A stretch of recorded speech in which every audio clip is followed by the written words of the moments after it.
본문에서 가장 중요한 주제가 10절 앞부분에 모든 은혜의 하나님.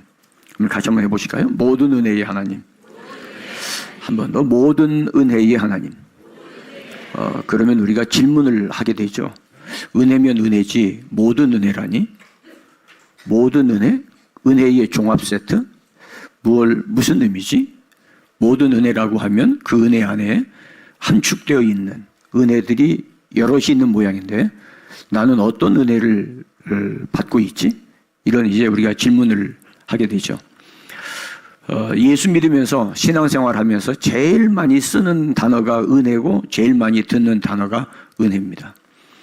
은혜라는 말, 그저 입버릇처럼 은혜라는 말을 하고 어쩌면 자다가도 꿈에도 은혜를 이야기할 만큼 은혜라는 단어에 대해서 가장 익숙한 단어입니다. 그러다 보니까 은혜라는 단어가 너무 익숙한 나머지 은혜의 가치를 놓칠 수가 있다는 우려가 생깁니다. 은혜와 관련해서 삼무, 세 가지 무를 주의하셔야 되는데 은혜에 대해서 무가치하게 여기는 것, 은혜에 대한 무관심, 은혜에 대한 무감각, 무가치, 무관심, 무감각. 이게 신앙생활 오래될수록, 예수 믿은 지 오래될수록 여기에 빠질 우려가 굉장히 높습니다. 왜냐하면 은혜를 너무 쉽게 말하기 때문에 쉽게 말하다 보니까 은혜는 그냥 맘만 먹으면 누구에게나 다 그냥 공짜로 주어지는 걸로 생각을 하기 때문이죠. 프리즘이라고 하는 게 있어요. 과학 도구인데 크리스탈 삼각대입니다. 삼각대에서 거기에 빛을 쏘면 그 빛을 분해시킵니다. 한번 보실까요? 이 프리즘에 빛을 쏘면 무지개 빛깔로 그 빛이 분해가 됩니다. 그냥 단순하게 빛이라고 생각했는데 프리즘을 통과하면서 7빛깔 무지개처럼 이게 이제 가시광선이라고 그러는데 사람의 눈으로 인식할 수 있는 빛을 발견하게 되죠. 그래서 이 간단한 도구지만 이거를 통해서 우리가 배울 수 있는 게 많아요. 그냥 은혜라고 할 때 은혜가 단순하게 이야기할 수 있지만은 그 은혜가 담고 있는 무한한 메시지가 우리에게 있습니다. 그 다음에 지금 보시는 대로 빛입니다. 빛을 통해서 볼 수 있는 거죠. 그것처럼 빛이라고 하는 것은 성경에 하나님 빛이죠. 예수님께서도 빛이라고 말씀하셨고 그래서 하나님의 말씀이 우리에게 빛이 되기도 하고 그래서 하나님의 은혜는 빛입니다. 하나님의 은혜를 우리가 빛이라고 하는데 이 색깔에는 삼원색이라고 있어요. 세 가지 기본적인 색깔입니다. 빨간, 노랑, 파랑 세 가지를 빛으로 했을 때 이 빛이 세 가지가 겹쳐지면 겹쳐지는 그 중간에 그냥 잘 보세요. 보시면 가운데 세 가지가 겹쳐지는 가운데는 컬러가 없어요. 거기에는 백색입니다. 잘 보이시나요? 이쪽이 잘 안 보이겠네요. 여기 강대상에 가려서. 보입니까, 이쪽? 이게 투시할 수 있는 은사가 있나 봐요. 네, 조금만 더 위로 올려볼까요?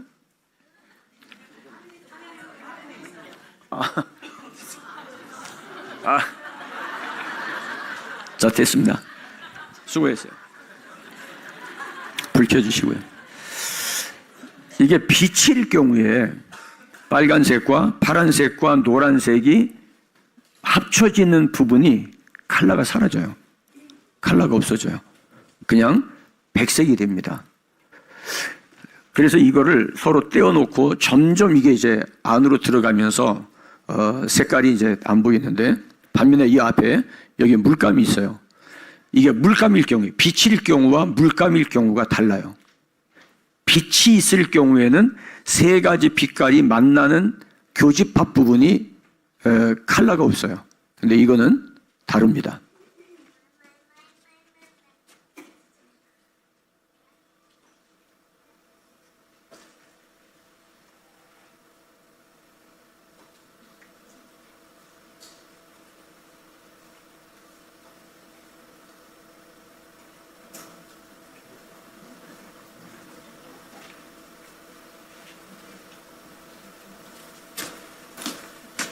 칼라는 합치면 검은색이 돼요.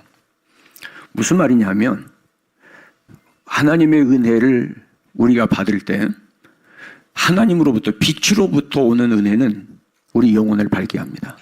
그런데 흉내내는 은혜는 영혼을 어둡게 합니다. 은혜에 세 가지가 있어요. 은혜라고 그러면은 은혜라는 말 속에 세 가지가 함축이 되어 있는데 이거를 은혜의 3요소라 그래요. 자, 한번 가만히 생각해 보세요. 내가 하나님의 은혜 받았다, 은혜 입었다라고 하는 말은 첫째로 중요한 건 나는 받을 자격 없는데, 나는 아무것도 아닌데, 내가 한 거 아무것도 없는데, 내 수고와 노력이 전혀 없는데 하나님의 무조건적인 사랑을 내가 받고 그 사랑에 대해서 반응하며 받은 은혜에 대한 책임이 나타날 때 은혜라고 그래요. 다시 말씀드립니다. 은혜라는 말은 내가 아무 힘 없어요. 내가 할 수 있는 것도 없어요. 자격도 없어요. 그게 첫 번째입니다. 그 다음에 하나님이 그런 나에게 주신 사랑의 은총이 있어요. 그게 은혜입니다. 그런데 아무리 그 은혜를 주셔도 깨닫지 못하면 은혜가 아니죠. 깨달아야 은혜가 돼요. 깨닫지 못하면 은혜가 안 됩니다. 그래서 은혜의 3요소에는 깨닫고, 깨달았으면 나는 자격 없는데 하나님이 주셨다. 깨달았으면 어떻게 돼요? 감동하게 되죠. 기쁨이 있죠. 즐거움이 있죠. 살 소망이 생기죠. 그럼 그걸로 끝나나요? 이런 은혜를 주신 데에는 이유가 있어요. 그거 그냥 느끼고 누리라고 주시는 게 아닌 거예요. 예를 들어서 내가 몸이 아픈데 병원에 갈 돈도 없고 그래서 그냥 죽을 날만 기다리고 있어요. 근데 누군가가 나를 데리고 병원으로 갔어요. 나는 치료비를 지불할 만한 아무것도 없어요. 근데 그분이 다 지불을 해줘서 병원에 가서 치료해서 나음을 받았어요. 그랬다면 은혜죠. 은혜를 입은 사람은 나를 병원으로 데리고 와서 낫게 해준 사람에 대한 감사가 있죠. 감동이 있죠. 그러면 그 다음에는 어떻게 해야 돼요? 건강하게 살아갈 책임이 있어요. 우리가 하나님의 은혜를 받으면서 은혜를 받았다고 하는데 은혜를 받아서 느끼기만 해요. 그냥 좋아. 은혜 받으니까 살맛나. 은혜 받으니까 괜찮아. 그런데 그러고 난 뒤에 아무런 책임도 없고 감사도 없고 거기에 대한 반응이 없어요. 그럼 그건 은혜가 아니에요. 그건 은혜가 아니에요. 똑같은 걸 경험했는데 그건 은혜가 아닌 거예요. 모든 은혜의 하나님 그랬습니다. 모든 은혜의 하나님. 이 말은 우리가 살아가는 동안에 한 가지의 은혜가 아니라 다양한 은혜들을 우리가 하나님으로부터 받을 수 있다는 거예요. 디트리 본 회퍼라고 하는 독일 신학자가 나치에 항거하는 나치 저항 신학자로 독일 교회에 굉장히 영향을 많이 끼쳤는데 이분이 은혜를 두 가지로 이야기했어요. 값싼 은혜가 있고 값비싼 은혜가 있다. 값싼 은혜는 뭐냐? 은혜를 받아놓고 아무런 느낌도 없고 감사도 없고 무책임한 것을 값싼 은혜라고 그러고, 그런가 하면 값비싼 은혜는 십자가에 죽으신 예수 그리스도의 십자가의 은혜에 대해서 반응하며 나를 위해서 십자가에 죽어주신 목적은 내가 죄인이고 이 죄를 내가 스스로 해결할 능력이 없고 그래서 예수님이 대신해서 내 죄를 용서해 주시고 나를 위해 십자가에 죽어주셨다면 그 다음부터는 내가 자유롭게 내 멋대로 살아도 되냐? 그거는 값싼 은혜예요. 그건 은혜가 아니에요. 이 은혜를 받았으니까 거기에 걸맞는 삶을 내가 살아야죠. 이해되십니까? 그게 은혜입니다. 은혜는 소비적인 은혜가 아니에요. 은혜를 힘입었으면 그 은혜로 인한 하나님 앞에 우리의 삶의 변화가 있는 거죠. 제가 이번 한 주간 동안 말씀드리면서 은혜의 순환 구조에 대해서 말씀을 드렸어요. 은혜의 순환 구조. 은혜는 한 번 받고 끝나는 게 아니라 은혜를 맛본 사람은 은혜에 대한 반응을 하게 되어지고 은혜에 대한 반응을 통해서 하나님으로부터 그 다음 단계 은혜가 오고 그 은혜에 대한 또 반응을 할 때 그 은혜에 대해서 그 다음 내가 생각하지 못했던 하나님의 은혜의 상승 효과를 내가 얻게 된다. 그래서 두 사람을 예를 들었어요. 한 사람은 다니엘입니다. 다니엘은 14살, 나이 많다면 16살에 바빌론의 포로가 되어서 거세를 당했어요. 남성성을 상실했습니다. 나라는 망했죠. 남성으로서의 기능을 다 잃어버리고 포로로 끌려가서 예루살렘에서부터 바빌로니아까지 맨발로 걸어서 착고에 매인 채로 포로처럼 끌려갔어요. 그런 그 젊은이에게 무슨 희망이 있으며 무슨 미래에 기대감이 있으며, 그래도 왕가에서 자라면서 귀족 집안에서 자라면서 나름대로 꿈꾸고 비전이 있고 가슴 설레는 내일을 꿈꾸던 사람이었을 텐데, 나라가 망하면서 포로가 되어 끌려갈 때 저주스럽고 절망스럽고, 이런 연약한 나라, 힘없는 이런 조국에서 태어났다는 게 얼마나 한탄스러웠겠어요. 그런데 다니엘은 그럼에도 불구하고 하나님의 주신 은혜에 대해서 반응하고 있었어요. 그래서 바벨론의 포로로 끌려가서 포로들 중에서 뽑힌 사람들에게만 왕궁 음식을 공급해주고 특별 교육을 시키는데, 다니엘은 음식을 거부합니다. 우리는 채소만 먹겠습니다. 왕궁에서 주는 술과 고기를 먹지 않겠습니다. 거기는 여러 가지 이유가 있겠죠. 하나님 앞에 음식으로 내 몸을 더럽히지 않겠다는 거예요. 이미 나라가 망했는데 하나님 존재가 어디가 있겠어요. 얼마나 원망스럽고 불편스러운데. 그런데 그때에 환관장이 너 그렇게 하면은 너한테 줄 음식을 우리가 안 주면 내가 착복한 거로 드러나면 나는 모가지 10개라도 감당 못한다. 그러니까 다니엘이 열흘 동안 시험해 보세요. 열흘 동안 고기를 안 먹고 채소만 먹고 난 뒤에 우리의 건강을 체크해 보세요. 해봤더니 다니엘과 그의 친구들이 훨씬 더 건강해. 이건 뭐예요? 채식주의에 받은 건강입니까? 아닙니다. 하나님의 은혜입니다. 이 하나님의 은혜를 받고 난 뒤에 그들은 큰 신상을 세워놓고 절하라고 하는데 거부합니다. 왜요? 은혜 입은 사람의 반응이에요. 하나님 외에는 섬길 수 없다고 하는 각오입니다. 그러면서 다니엘의 생애를 보면 기도와 응답이 반복되어져 가요. 그러면서 다니엘은 84세가 넘어가도록 4개 왕조 가운데 있으면서도 왕조가 바뀌어도 총리라고 하는 중책이 포기되어지질 않아요. 제외해놨다가도 다시 등용을 하고 제외해놨다가도 다시 등용을 해요. 그러면서 다니엘은 은혜와 기도의 순환 구조 속에서 다니엘의 영향력은 점점 커갑니다. 이게 은혜의 순환 구조의 첫 번째, 은혜와 기도의 순환 구조예요. 두 번째는 다윗이었어요. 다윗은 예배의 순환 구조를 가지고 있었어요. 다윗은 어려서부터 형들로부터 버림받고 어려서 양떼를 치는 가운데 하나님의 은혜를 경험합니다. 사자와 곰이 달려들어서 양떼를 공격하면 발톱 사이에서 양을 빼옵니다. 다니엘이 힘이 세서요? 아니에요. 하나님의 은혜였어요. 하나님의 은혜가 잃어버린 양을 되찾게 되어졌고, 하나님의 은혜로 그 은혜를 힘입을 때 나보다 훨씬 강한 짐승, 들짐승, 사자와 곰의 발톱에서도 잃어버린 양의 새끼를 찾아올 수 있을 만큼 용맹이 있었어요.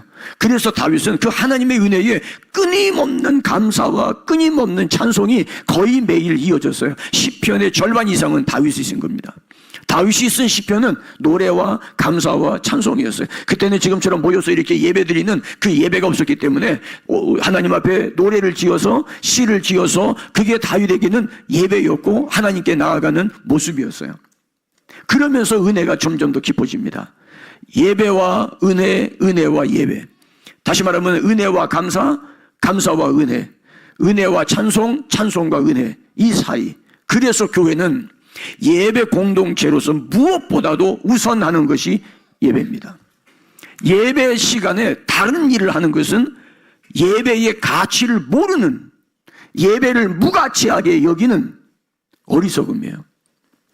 어떤 것으로도 무엇으로도 예배와는 바꿀 수 없는 존귀한 가치를 느낄 수 있으려면 은혜를 경험해야 돼요. 이 은혜가 내 인생에 어떻게 되는가를. 그래서 제가 그런 말씀을 드렸어요. 여기 빛이 있는데, 여기 빛, 이게 발광체입니다. 빛이 있는데 여기 내가 있어요.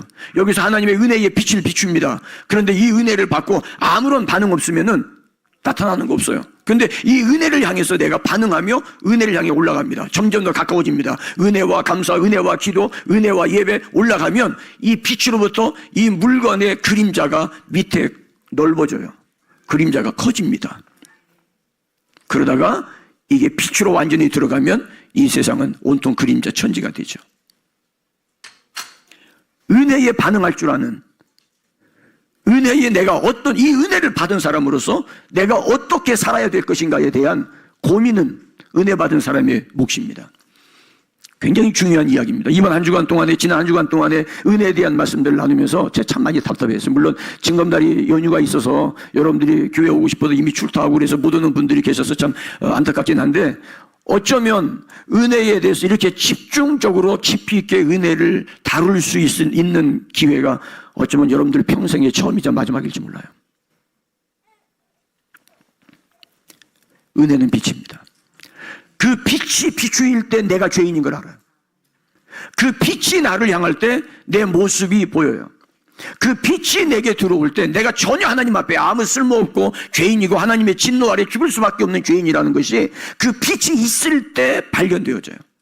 내가 은혜 받지 않은 상태에서 아유 내가 무슨 의미, 내가 무슨 죄인인데, 이런 생각 사람마다 아무도 못해. 너 죄인이지 그러면 화가 나요. 내가 무슨 죄를 짓길래 날더러 죄인이라고 그래? 그런데 하나님의 은혜가 내게 들어오면 세상에 나 같은 죄인이, 나같이 쓸모없는 사람이, 나는 잘난 줄 알았는데, 바울 사도처럼 나는 잘난 줄 알았는데 다메섹에서 예수님을 만나고 나니까 죄인 중에 괴수가 나였다는 걸 발견하게 되어져요. 그러다 보니까 이런 나를 부르시고 이런 나를 만나주신 하나님의 은혜가 너무 높은 거예요. 너무 놀라운 거예요. 그러니까 거기에 은혜 받으면 그런 의미에서 감동이 있고 감사가 있어요. 여러분, 감사는요, 하나님이 우리에게 은혜를 주시는 방편이 있다고 그랬죠.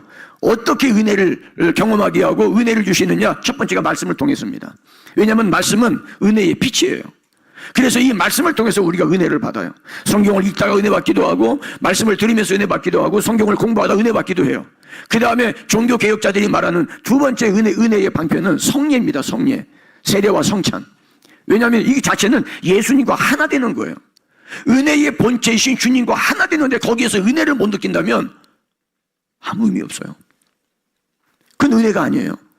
나는 그저 교회 다니니까 당연히 때가 되면 세례 받겠지. 천만의 말씀이에요. 세례 받는 이유는 내가 예수님 때문에 구원받았다는 것을 확인하고, 그리고 나서 주님과 하나 되는 눈에 보이는 가시적 예식이 세례입니다.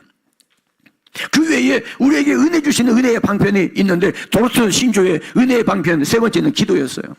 왜요? 기도는 하나님과의 대화입니다. 하나님과의 교통입니다.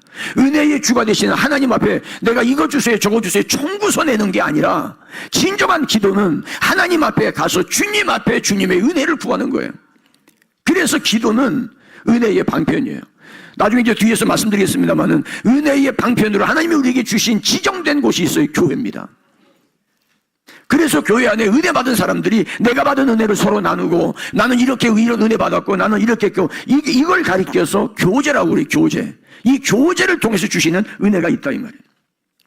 우리는 하나님의 이 은혜, 이 가운데에서 제가 세 가지를 말씀드렸어요. 하나님의 무조건적인 은혜인데 그 은혜 이전에 내가 죄인임을 깨닫는다. 그리고 하나님의 무조건적인 은혜, 은총이 있다. 거기에 대한 반응으로서의 감사와 기쁨과 책임이 있다. 내가 은혜를 경험했는데 어떻게 감사하지 않을 수 있어요? 나같이 쓸모없는 죄인이 하나님의 은혜를 받았는데 어떻게 내가 침묵할 수 있어요? 그건 은혜가 아닌 거예요. 아직 은혜를 모르는 거예요. 은혜가 뭔지 몰라요. 여러분, 우리가 신앙생활을 아무리 오래 해도 하나님의 은혜의 빛이 나를 비추는 순간이 있어요. 그 순간이 언제일지는 아무도 몰라요. 그 은혜가 비칠 때 비로소 이전에 경험하지 못한 마음의 깊은 평안과 희열과 감격의 눈물과 내 생활에 내가 변화되려고 해서 변하는 게 아니라, 그 은혜가 내게 임하면 변하게 되어 있어요. 그 은혜가 나를 강력하게 끌고 가요. 그러면 거기에 따라 그 은혜를 받고 나면 본능적으로 은혜를 그리워합니다. 더 큰 은혜를 사모하게 됩니다. 그 은혜가 내가 필요함을 알게 되어져요. 그러면 그럴수록 하나님은 또 다른 차원의 은혜를 주세요. 아멘입니까? 예수님께서 말씀하시죠. 율법이 뭡니까? 바리새인들이 물으니까 내 하나님 여호와를 사랑해라. 두 번째는 이와 같으니 내 이웃을 내 몸과 같이 사랑해라. 율법의 핵심을 두 가지로 말씀했는데 하나님 사랑, 이웃 사랑이었어요. 마찬가지예요. 은혜를 받으면 두 가지 반응이 나타나는데, 하나님께 대한 감사, 그 다음에 이웃에 대한, 교회에 대한 고마움. 여러분, 예수 믿고 변화되었다면 어떤 사람이 되는 거예요? 예수 믿고 변화되면 날개 없는 천사처럼 됩니까? 아니에요. 예수 믿고 변화되면 진짜 인간미 있는 사람이 돼요. 진짜 인간미 있는 사람. 안 믿는 사람들이 봐도 야, 저런 사람 된다면 나 예수 믿고 싶어 할 정도로. 그게 뭐예요? 고마워할 줄 알고, 배려할 줄 알고, 도와줄 줄 알고, 용서할 줄 알고, 수용할 줄 알고. 요즘 선생님들이 아이들 가르치기가 참 어려운 시대예요. 애들이 툭 하면 선생님한테 달라들고 학부모까지 달라들어서 선생님들 괴롭히고, 그래서 요즘 선생님들이 그런 이야기를 가끔 해요. 아유, 내비둬요. 자든지 말든지 괜히 건드려서 성질 돋굴 거 없어요. 내비둬요. 지 팔자 지가 살지요 뭐. 무슨 얘기예요? 그런 이야기죠. 학생은 많은데 제자가 없고, 선생은 많은데 스승이 없고, 목사는 많은데 목자가 없다. 은혜를 하셔야 돼요. 은혜 받으셔야 돼요. 은혜에 대해서 내가 알고 있는 그 이상의 깊이 있는 은혜가 있다는 걸 기억하셔야 돼요. 그래서 오늘 본문에 모든 은혜의 하나님, 모든 은혜의 하나님, 그게 어떤 은혜인지 몰라요. 살아가면서 우리가 경험하게 될 거예요. 오늘은 제가 모세에 대해서 잠깐 말씀을 드리려고 그래요. 히브리서 11장 23절로 29절인데 화면 보시면서 한번 성경 봅니다. 히브리서 11장 23절. 믿음으로 모세가 났을 때 그 부모가 아름다운 아이임을 보고 석 달 동안 숨겨 왕의 명령을 무서워하지 아니하였으며, 믿음으로 모세는 장성하여 바로의 공주의 아들이라 칭함받기를 거절하고 도리어 하나님의 백성과 함께 고난받기를 잠시 죄악의 낙을 누리는 것보다 더 좋아하고 그리스도를 위하여 받는 수모를 애굽의 모든 보화보다 더 큰 재물로 여겼으니 이는 상 주심을 바라봄이라. 믿음으로 애굽을 떠나 왕의 노함을 무서워하지 아니하고 곧 보이지 아니하는 자를 보는 것 같이 하여 참았으며, 믿음으로 유월절과 피 뿌리는 예식을 정하였으니 이는 장자를 멸하는 자로 그들을 건드리지 않게 하려 한 것이며, 믿음으로 그들은 홍해를 육지같이 건넜으나 애굽 사람들은 이것을 시험하다가 빠져 죽었습니다. 자, 여러분 보세요. 벌써 이 짧은 구절에도 은혜와 은혜에 반응하는 모세의 모습이 나와요. 모세는 전체가 이스라엘이 노예 시절이었던 때 태어났어요. 여자로 태어났으면 괜찮은데 남자로 태어나면 반드시 부모가 죽이도록 하는 법령 하에서 태어났어요. 근데 부모가 보니까 이 아이가 예사롭지 않아요. 예사롭지 않아요. 이 아이를 보는 순간 하나님의 은혜가 있다는 것을 온 몸으로 절감을 합니다. 그래서 아이를 죽이지 않고 숨겨서 키웁니다. 그런데 아이가 한 번 울면 목소리가 얼마나 큰지 100일 되었는데 이 아이를 더 이상 숨길 수가 없어요. 그래서 궁여지책으로 나일강에 갈대로 상자를 만들어서 그 안에 모세를 넣고 강물에 띄웁니다. 죽음이죠. 악어들의 밥이 될 수도 있는 위험한 순간이에요. 그런데 하나님의 은혜가 그 어린 아기를 보호합니다. 바로 왕의 딸 공주가 목욕하러 나왔다가 이걸 발견을 합니다. 그러면 공주가 그냥 물에다 집어넣으면 돼요. 이게 보니까 히브리 아이예요. 그럼 살려두면 안 되는 거예요. 아버지가 그 법을 선포했으니까 그냥 죽이면 돼요. 그런데 공주가 불쌍히 여기는 마음이 생겼어요. 이 여자가 마음이 선해서입니까? 하나님의 은혜입니다. 그래서 모세가 삽니다. 문제는 공주가 아이를 낳은 적이 없어요. 젖을 먹이지 못해. 그런데 모세의 친엄마를 양육자로 연결해서 모세의 친엄마를 마치 수양어머니처럼 따르면서 양육을 받습니다. 하나님의 은혜는 알지도 못하는 모세가 인식하지도 못할 때, 하나님의 은혜를 깨닫지도 못할 때 하나님은 모세에게 은혜를 주셨어요. 어떻게 알았어요? 어머니가 키우면서 아이에게 계속 이야기합니다. 너는 하나님의 은혜로 태어났어. 너는 하나님의 은혜로 보호받았어. 너는 하나님의 은혜로 죽을 자리에서 살아났어. 너는 하나님의 은혜로 네가 나에게 배우고 자라고 젖을 먹게 됐어. 그래서 모세가 나이 40이 되었어요. 왕국으로 돌아왔습니다. 돌아와서 노동 현장에 가봅니다. 히브리 노예들이 노역하는 현장에 가보니까 애굽의 감독들이 히브리인들을 너무 괴롭혀요. 그래서 손을 한번 쓴 게 죽었어요. 그래서 모래 속에 파묻었습니다. 이게 발각이 되었어요. 모세가 미디안 방야로 도망갑니다. 하나님의 은혜를 입었다면, 하나님의 은혜에 이끌림을 받고 하나님의 은혜에 의존했더라면 좋았을 텐데, 모세는 자기와 혈기와 감정에 의해서 문제를 해결하려고 했던 것이 화근이 되었어요. 그런데 하나님의 은혜가 그 화근을 변해서 오히려 모세를 부르시는 계기가 되었어요. 40년 동안 잊혀진 이름으로 광야를 배회했습니다. 아무도 모릅니다. 모세가 과거 어떤 사람인지 누구도 몰라요. 그런데 떨기나무 불꽃 속에서 모세의 나이 80되었을 때 하나님이 찾아오십니다. 하나님의 은혜의 순간입니다. 그러면서 말씀하십니다. 너는 가서 내 백성을 애굽에서 건져내라. 모세가 당황합니다. 하나님, 나는 살인자로 40년 동안 도망 나왔습니다. 내가 가면 바로가 나를 바로 체포해서 죽일 겁니다. 난 못 돌아갑니다. 내가 너와 함께 할게.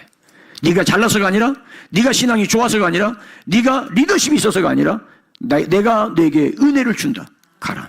하나님 만나고 난 뒤에 모세는 자신의 처절함과 자신의 연약함을 고백합니다. 그런데 하나님은 그에게 은혜를 주십니다. 내가 너와 함께 하리라. 그래서 모세가 하나님의 은혜를 입고 애굽으로 갑니다. 가서 거기에 10가지 재앙이 쏟아지면서 수많은 우여곡절 하나하나가 모두가 다 은혜와 감사였어요. 은혜와 하나님께 대한 기도였어요. 그래서 이스라엘 백성들을 이끌고 나옵니다. 얼마나 감사합니까? 모세가 잘했습니까? 아닙니다. 그 백성들이 전쟁할 능력이 있었나요? 이스라엘 백성들이 애굽에서 나올 때 현무 5 가지고 나왔나요? 아니에요. 그런 거 없어요. 하나님의 은혜로, 하나님이 직접 역사하셔서 홍해를 가르고 건너가게 하셨고, 먹을 것 없을 때 하나님의 은혜로 만나를 주셨고, 마실 물이 없을 때 반석을 깨뜨려서 이스라엘 백성들에게 마실 물을 주었어요. 그런데 그런 가운데서도 백성들이 모세를 얼마나 괴롭혔는지 몰라요. 힘들 때마다, 고통받을 때마다, 오해받을 때마다, 백성들로부터 저 늙은이 죽이라는 소리를 들을 때마다 모세는 하나님 앞에 엎드렸습니다. 기도합니다. 하나님, 은혜 주시옵소서. 내가 이 백성 이끌고 가기가 너무 힘듭니다. 그런데 그럴 때마다 하나님이 하나님의 방법으로 모세와 함께 하셨고 은혜를 주셨어요. 그러다가 물에서 문제가 생깁니다. 하나님께서 모세에게 두 번째 반석에서 물을 낼 때에는 가서 반석 앞에 가서 반석에게 명하여 물을 내서 백성들을 먹게 해라. 그런데 이미 모세는 너무 흥분해 있었어요. 백성들을 향해 너무 분노해 있었어요. 그렇게 내가 어떻게 이끌었는데 이렇게 잔인하고, 이렇게 툭하면 원망하고, 툭하면 반발하고, 이 백성들을 내가 어떻게 데리고 가야 되나, 아마 그런 생각이었던 것 같아요. 그래서 반석 앞에 서가지고 모세가 말합니다. 내가 너희를 위해서 물을 내려? 그리고 지팡이로 반석을 2번 칩니다. 물은 나왔어요. 근데 하나님께서 말씀하십니다. 네가 내 영광을 드러내지 아니한 고로 너는 가나안 땅 못 들어간다. 저는 이 부분을 볼 때마다 두려운 마음이 들어가요.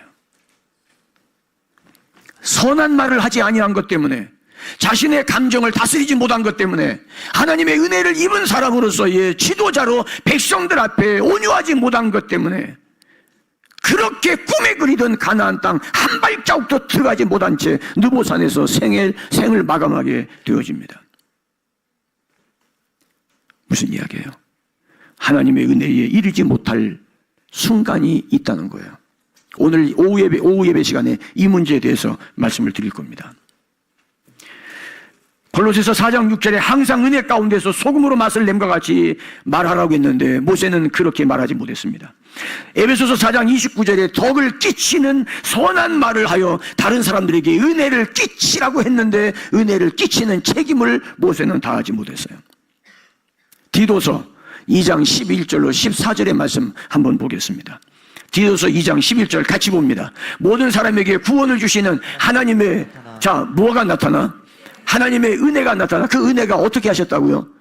구원을 주셨어요. 그 구원은 내가 이룰 수 있는 구원입니까? 아닙니다. 나는 죄인입니다. 죄악 가운데 죽어야 되고 하나님의 진노와 저주 아래 있던 사람이에요. 근데 그런 나를 위해서 하나님의 은혜가 나타나 우리를 구원하셨어요. 그게 은혜입니다. 근데 이거를 깨닫지 못하면 은혜가 아니에요. 이거를 깨달았다는 말은 예수를 믿을 수밖에 없어요. 예수를 믿는다고 교회를 다닌다고 하면서 아직 이거를 깨닫지 못했다면 이 은혜를 깨달을 수 있는 은혜가 필요합니다. 주여 나에게 은혜 주셔서 은혜를 깨닫는 은혜를 주시옵소서. 교회가 그저 직장생활 하듯이 익숙하게 왔다 갔다 하는 그런 곳이 아니라 은혜의 전당, 은혜의 조서인 교회에 와서 이 은혜를 깨닫게 하여 주옵소서. 12절 봅니다. 같이 보겠습니다. 우리를 양육하시되 경건하지 않은 것과 이 세상 정욕을 다 버리고 신중함과 의로움과 경건함으로 이 세상에 살고. 이 무슨 말이냐면 하나님의 은혜가 우리를 양육한다는 이야기예요. 하나님의 은혜가 나를 구원으로 끝나는 게 아니라 구원받고 난 다음에는 그 은혜가 나를 어떻게 한다고요? 양육합니다. 키워갑니다. 은혜가 나를 성장시킵니다. 근데 우리는 은혜가 나를 성장시키려고 할 때 거부하는 경우가 너무 많아요. 이번에 은혜의 재발견을 주제를 가지고 말씀을 준비하고 이 말씀을 여러분과 같이 나누면서 제 가슴 속에 설레었던 것은 우리가 은혜의 재발견을 통해서 하나님께서 나를 양육하고자 하실 때 그 양육하고자 하는 것이 하나님의 은혜임을 알고 그 은혜에 반응하는 성도가 됐으면 좋겠다. 우리 교회가 그런 교회였으면 좋겠다는 그런 소망이 있었어요. 하나님의 은혜는 소비적 은혜가 아닙니다. 은혜 받고 즐기고 짜릿하고 기쁨을 갖고 오늘 은혜 받았는데 그리고 돌아가면서 아무 일도 일어나지 않는 그냥 교회 가서 또 하나의 마치 마약을 먹은 것처럼 짜릿한 것으로 끝나는 은혜라고 하면 하나님의 은혜를 헛되게 받는 겁니다. 하나님의 은혜를 욕되게 하는 겁니다. 하나님의 은혜는 나를 구원하고 그 다음에 나를 양육하세요. 교회를 통해서 양육받아야 돼요. 훈련되어야 돼요. 한 번 듣고 끝나는 게 아니라 반복해서 말씀을 듣고 훈련되어야 합니다. 그래서 그 은혜가 우리를 양육하는데 어떻게 양육하나 하느냐면 경건하지 않은 것과 이 세상 정욕을 버리도록 양육하세요. 경건하지 않은 것과 이 세상 정욕을 버리도록 양육하세요. 그리고 난 뒤에 신중함과 의로움과 경건함으로 이 세상에 살도록 양육하세요. 그럼 어떻게 되죠? 내가 원하는 방법으로 세상을 살아갈 수가 없어요. 내가 즐기는 방법으로 세상을 살아가서는 안 돼요. 하나님의 은혜에 이르지 못하고 끝나는 경우가 그래서 그렇습니다. 교회 오래 다녔다고 양육되는 거 아닙니다. 제자훈련 받았다고 양육되던 거 아닙니다. 천만의 말씀입니다. 내가 교회 오래 다녀서 연수가 굵어지면 시간이 지나면 자동적으로 되는 줄 알아요. 하나님의 은혜는 은혜를 받았으면 그 은혜에 반응하고 삶의 책임에 뒤따라야 돼요. 그게 없으면 은혜가 아닙니다. 그 은혜가 뭔지 모르는 경우입니다. 은혜를 망각하는 겁니다.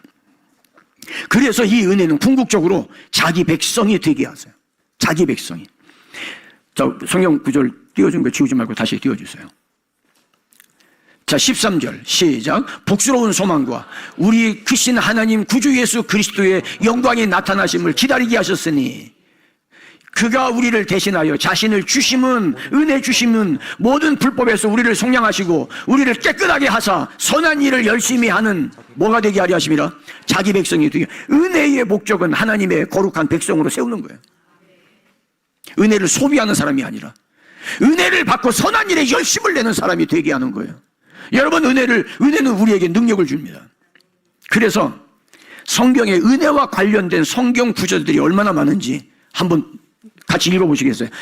여기 중요한 부분만 제가 발췌했습니다. 고린도후서 8장 7절 같이 봅니다. 시작. 오직 너희는 믿음과 말과 지식과 모든 간절함과 우리를 사랑하시는 모든 일에 풍성한 것 같이 은혜에도 풍성하게 할지니라. 은혜도 풍성해야 된다. 은혜가 간당간당해서 겨우 생존할 수 있을 정도의 은혜가 아니라 이 하나님의 모든 은혜가 내 안에 풍성해야 된다. 은혜가 풍성해야 된다. 그럼 우리가 하나님 앞에 나와 예배드리면서 이 은혜에 잠겨야 돼요. 은혜의 풍성이 들어가야 됩니다. 내 안에 은혜가 흘러가야 되는 거예요. 고린도후서 9장 8절입니다. 하나님이 능히 모든 은혜를 너희에게 넘치게 하시나니 이는 너희 모든 일에 항상 모든 것이 넉넉하여 모든 착한 일을 넘치게 하게 하려 하심이라. 모든 은혜를 주시는 목적은 은혜를 통해서 무엇을 하게 한다? 착한 일을 하게 한다. 왜요? 그 착한 일을 통해서 하나님의 영광이 드러나기 때문에. 내 이름 드러내는 게 아니에요. 여러분, 은혜로 하나님의 일에 동참하고 그 은혜로 내가 착한 일 한 다음에 나는 흔적을 남기면 안 됩니다. 절대 안 됩니다. 그건 은혜가 아닙니다. 자기 공로입니다. 내 이름을 지우고 하나님의 영광만 드러나야 돼요. 아무도 나를 칭찬하는 사람 없고 나를 알아주는 사람 없어도 서운하게 생각하지 말아야 돼요. 그 싸워야 됩니다. 자기와의 싸움입니다. 베드로전서 5장 10절입니다. 같이 봅니다. 시작. 모든 은혜의 하나님 그리스도 안에서 너희를 부르사 자기의 영원한 영광에 들어가게 하시니가 잠깐 고난을 받는 너희를 친히 온전하게 하시며 굳건하게 하시며 강하게 하시며 더를 견고하게 하시라. 모든 은혜 하나님. 그 은혜를 받았을 때 나를 어떻게 하시느냐? 자기 영원한 영광에 들어가게 하려고, 자기 영원한 영광에 들어가게 하려고. 은혜의 목적지입니다. 하나님의 영광입니다. 그러기 위해서 그 은혜가 지금 내가 고난을 당하고 있을 때, 내가 힘들 때, 몸이 아플 때, 내가 괴로울 때, 내가 고독할 때 하나님은 나를 은혜로 말미암아 온전하게 하시고 굳건하게 하시고 강하게 하시고 견고하게 하신다. 이래도 은혜 안 받으시겠어요? 이래도 은혜 사모하지 않으시겠어요? 이래도 하나님의 은혜를 목마르게 매달려 구하지 않으시겠어요? 이렇게 얘기하는데도 은혜라는 말을 들으면 귓전에 들리는 것처럼 남의 이야기처럼 생각이 되시나요? 은혜가 이런 은혜인데도 불구하고. 그래서 따라하시겠습니다. 주여, 은혜를 아는 은혜를 주옵소서. 다시 한번, 주여, 은혜를 아는 은혜를 주옵소서. 야고보서 4장 6절입니다. 야고보서 4장 6절 다 같이 시작. 그러나 더 큰 은혜를 주시나니 그러므로 일렀으되 하나님이 교만한 자를 물리치시고 겸손한 자에게 은혜를 주신다 하였느니라. 더 큰 은혜를 주시나니. 하나님은 우리에게 더 큰 은혜를 주신다.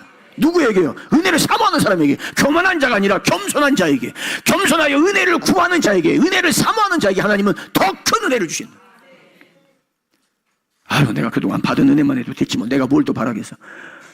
아직 은혜의 진가를 몰라서 그래요. 은혜의 진가를 몰라서. 사랑하는 여러분, 이제 오늘 오후 시간하고 이번 주 저녁마다 새벽마다 은혜의 재발견 집회가 이어집니다. 누가 하라고 했나? 괜히 목사님 해가지고 사람 귀찮게 한다고. 5주간만 그러게 했어요. 저도 입에서 단내가 나고요. 새벽에 일어날 때는 그냥 그대로 폭 꼬꾸라질 것 같아요. 그럼에도 불구하고 버티고 견디고 이 말씀 들고 다시 쓰는 이유는 강단에 서기만 하면 그 은혜가 저를 붙드시고 그 은혜가 나를 이끌어 가셔서. 왜요? 내가 힘들어도 여러분들이 영적으로만 잘 된다면, 우리 교회가 이 은혜 안에 풍성해지기만 한다면 그게 무슨 상관이에요? 사랑하는 여러분, 저도 어려서부터 신앙생활 하면서 수없이 들었던 이야기가 은혜였어요. 제가 이번에 이 은혜에 대해서 재발견, 말씀을 연구하면서 제 눈에 보이는 게 달라지고 얼마나 가슴이 벅찬지, 얼마나 가슴이 벅찬지. 이 은혜를 여러분과 같이 나누고 싶어서, 이 은혜를 여러분들에게 그대로 나누어드리고 싶어서. 은혜에 무감각하지 마세요. 은혜는 무가치한 게 아니에요. 무조건 주시는 게 아니에요. 나를 구원하신 은혜는 무조건 주셨지만 은혜에 반응하지 않으면 은혜가 아니라니까요. 그건 은혜가 아니에요. 내가 잘나서 받은 줄 알아요. 내가 받을만 해서 받은 줄 알아요. 그러니까 감격도 감동도 기쁨도 즐거움도 희망도 감사도 없어요. 히브리서 4장 14절, 4장 16절 같이 봅니다. 시작. 그러므로 우리는 긍휼하심을 받고 때를 따라 돕는 은혜를 얻기 위하여 은혜의 보좌 앞에 담대히 보세요. 어떤 은혜라고요? 때를 따라 돕는 은혜. 내 살아가는 삶 속에 순간순간 때를 따라 돕는 은혜가 있어요. 근데 이 은혜를 모르면, 그때에 주신 은혜를 모르면 내가 혼자 버텨야 돼요. 근데 나를 도우시는 은혜가 있어요. 그래서 그 은혜를 얻기 위해서 어디로 가요? 은혜의 보좌 앞으로 가라. 거기 어디입니까? 교회입니다. 은혜의 보좌 앞으로. 이 은혜의 보좌 앞으로. 그러니까 우리가 기도하지 않을 수 없고 예배를 소홀하지 않을 수 없고, 하나님 앞에 얼마나 소중한데 이 은혜가 얼마나 소중하면 은혜 입버릇처럼 부르는데 너무 쉽게 부르다 보니까 은혜의 가치를 모르는 게 그게 안타까운 거예요. 로마서 5장 1절로 2절을 봅니다. 그러므로 우리가 믿음으로 의롭다 하심을 받았으니 우리 주 예수 그리스도로 말미암아 하나님과 어떻게 하자? 화평을 누리자. 이어서 2절. 또한 그로 말미암아 우리가 믿음으로 서 있는 이 은혜에 들어감을 얻었으며, 은혜에 들어감을 얻었으며, 그게 은혜예요. 내가 들어가는 게 아니에요. 은혜에 들어가도록 허락받아서 주께서 나를 이끌어 주셨어요. 이는 하나님의 영광을 바라고 즐거워하느니라. 그 은혜의 마지막 최종 목적지는 하나님의 영광이에요.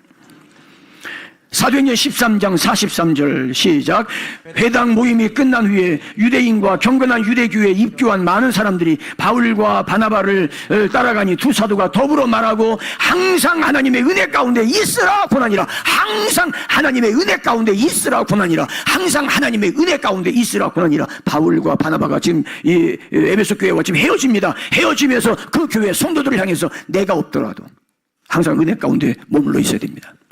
담임 목사님이 아이를 데리고 미국 지금 비전 트립 중에 있지만은 담임 목사님의 간절한 마음, 우리 교회가 원로 목사님과 함께 항상 은혜 가운데 있기를 원하는 그 마음이 변함이 없을 거예요. 그건 목회자의 동일한 마음이에요. 로마서 6장 14절 같이 봅니다. 죄가 너희를 주장하지 못하리니 이는 너희가 법 아래 있지 아니하고 은혜 아래 있음이라. 은혜 아래, 은혜 가운데, 은혜의 보좌 앞에, 은혜의 들어감을, 그 다음에 은혜 아래, 은혜가 내 위에, 은혜의 빛이 나를 비추는, 그래야 죄가 나를 주장하지 못한다. 그 은혜의 빛으로부터 떠나면, 광야를 걸어갈 때 은혜의 구름 기둥 밑에 있지 않으면 일사병으로 쓰러져요. 베드로전서 1장 13절 다 같이, 그래서 그러므로 너희 마음에 허리를 동이고 근신하여 예수 그리스도께서 나타내실 때에 너희에게 가져다 주실 은혜를 어떻게 해라? 온전히 바라라. 은혜를 바라야 돼. 은혜를 알면 은혜의 입맛이 쫀득쫀득합니다. 정말 은혜를 받아보고 은혜의 맛을 알면 은혜 받기 위해서 어떤 희생도 불사합니다. 왜요? 은혜의 가치를 아니까. 은혜의 가치를 아니까. 베드로후서 3장 18절입니다. 오직 우리 주 곧 구주 예수 그리스도의 은혜와 그를 아는 지식에서 자라가라. 영광이 이제와 영원한 날까지 그에게 있을지어다. 은혜를 아는 지식에서 자라가라. 은혜는 성장해야 돼요. 은혜가 자라야 돼요. 은혜가 자라야 돼요. 점점 은혜의 보좌 앞으로 내가 올라가야 돼요. 유다서 1장 21절 넘어갔는데 같이 봅니다. 시작. 하나님의 사랑 안에서 자신을 지키며 영생에 이르도록 우리 주 예수 그리스도의 뭐를 기다리라? 은혜를 기다리라.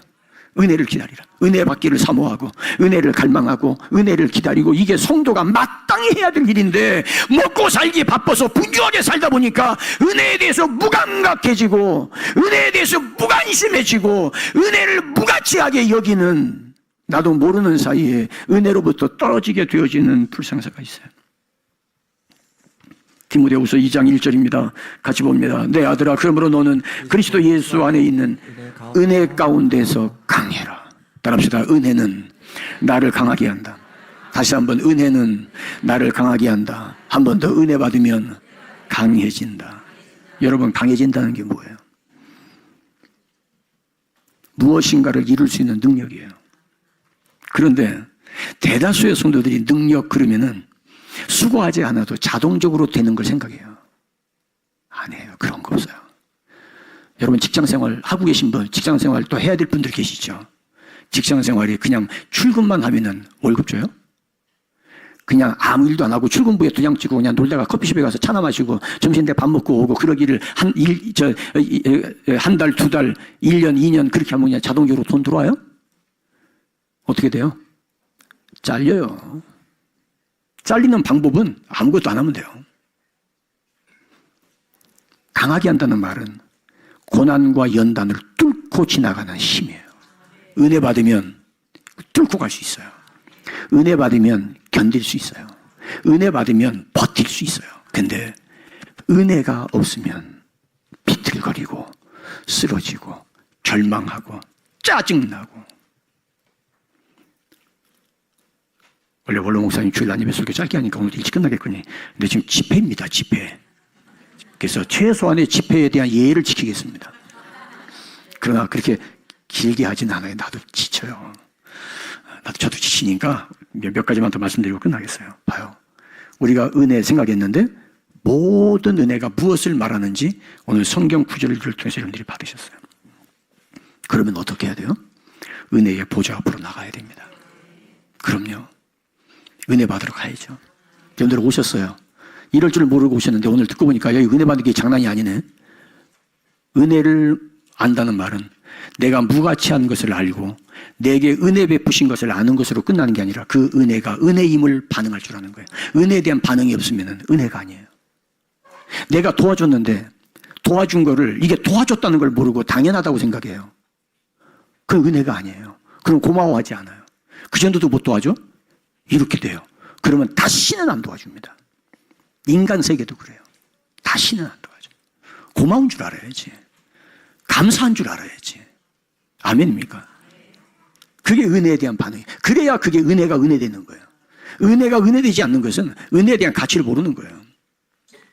그래서 은혜를 알면 은혜를 갈망하고 또 더 큰 은혜를 사모하고 은혜 안으로 들어가고 싶어지고 그 은혜가 나를 자라게 하고 그 은혜가 나를 강하게 하는 이 은혜 속에서 우리가 이 세상을 넉넉히 이길 수 있는 힘을 얻어요.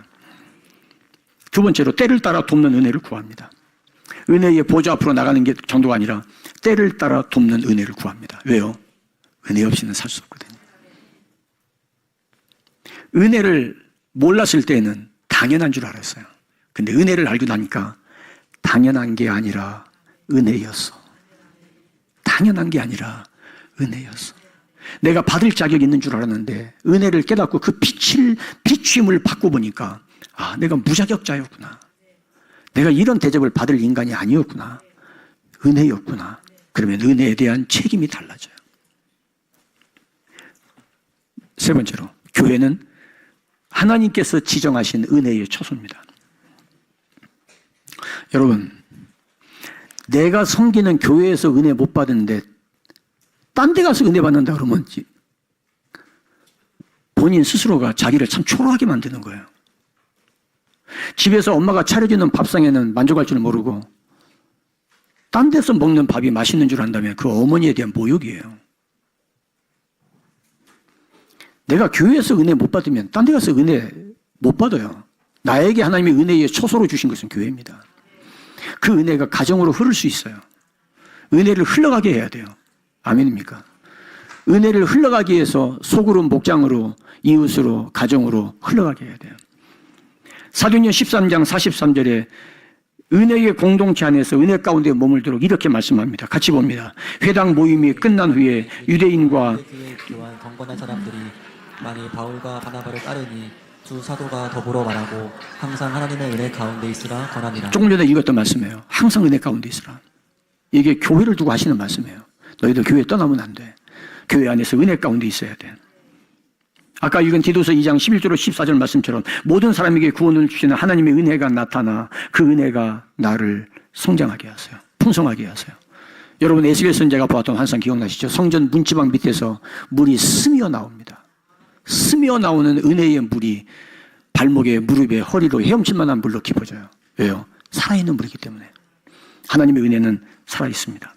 그래서 고린도후서 8장 7절 말씀처럼 은혜에도 풍성하게 하려 함이니라. 할렐루야. 아멘입니까? 네 번째 것은 이따 오후 예배 시간에 말씀을 나누겠습니다.